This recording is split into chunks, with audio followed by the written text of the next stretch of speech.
Welcome everyone. Today we will be looking at an emerging technology in our classrooms, which is gamification.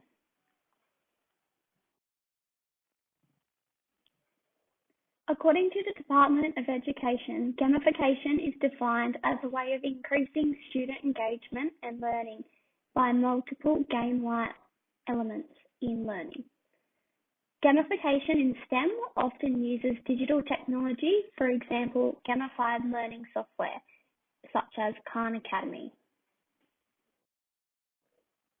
Gamification was first introduced in 2010 through the incorporation of social reward aspects of games into software. A number of businesses began creating gamification platforms, and marketers started employing game elements into their marketing initiatives. You may recognize some of the logos in this slide. Without knowing what a gamified learning program is, you may have probably been using them for years for your own learning and now adopting them into your classroom.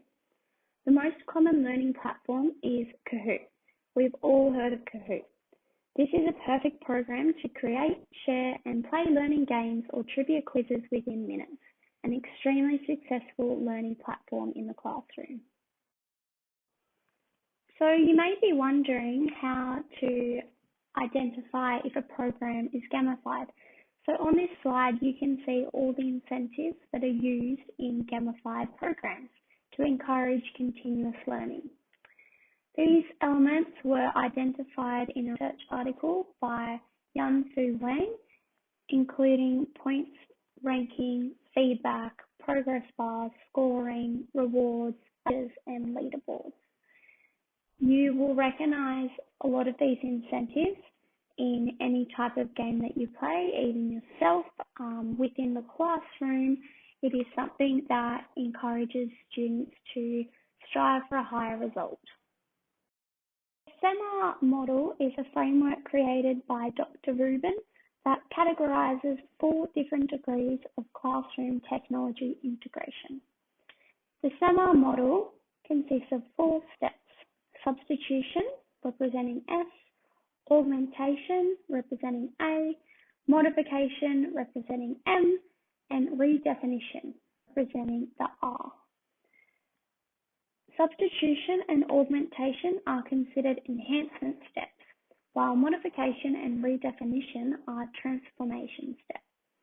An example of SEMA model is substitution, which demonstrated through Google Read Along, or completing online tests via Kahoot. Usually we would do quizzes through paper copies in the classroom, but now that we have Kahoot, we can use the substitution in the SEMA model. The same thing for Google Read Along, so we used to be reading through books, but now we're using Google Read Along as a substitution.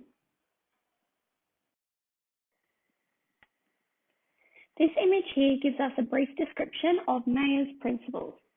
Multiple of these principles relate directly to gamification. We will focus on 3 principles for this presentation. The first principle that we will look at today is the multimedia principle, which states that humans learn best from words and pictures rather than just words alone. This is evident in the Prodigy application, includes images to jog students' memory when forgetting how to spell a word. Is the voice principle that states that humans learn best from a human voice than a computer voice. This is evident through the Reading Eggs application, where friendly voices are embedded to support learning. The third principle is the image principle that states that humans do not necessarily learn better from a talking head video.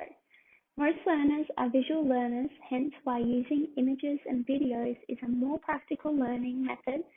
This is evident through Prodigy, which has many visuals to view.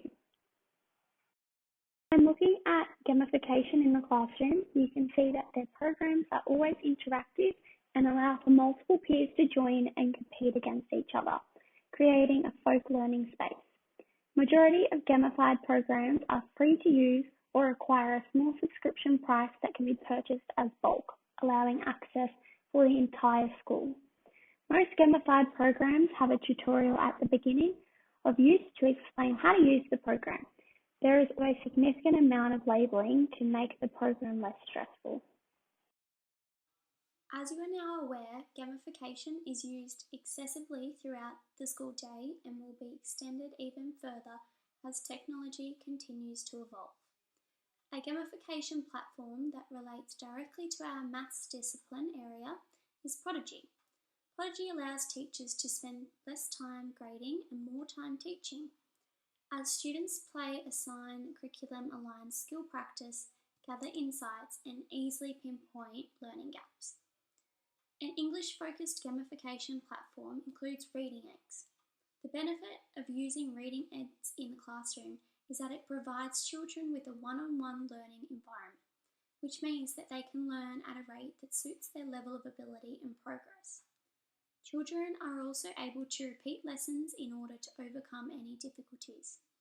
As you can see, gamified learning has been highly successful in the classroom and will continue to be developed in years to come.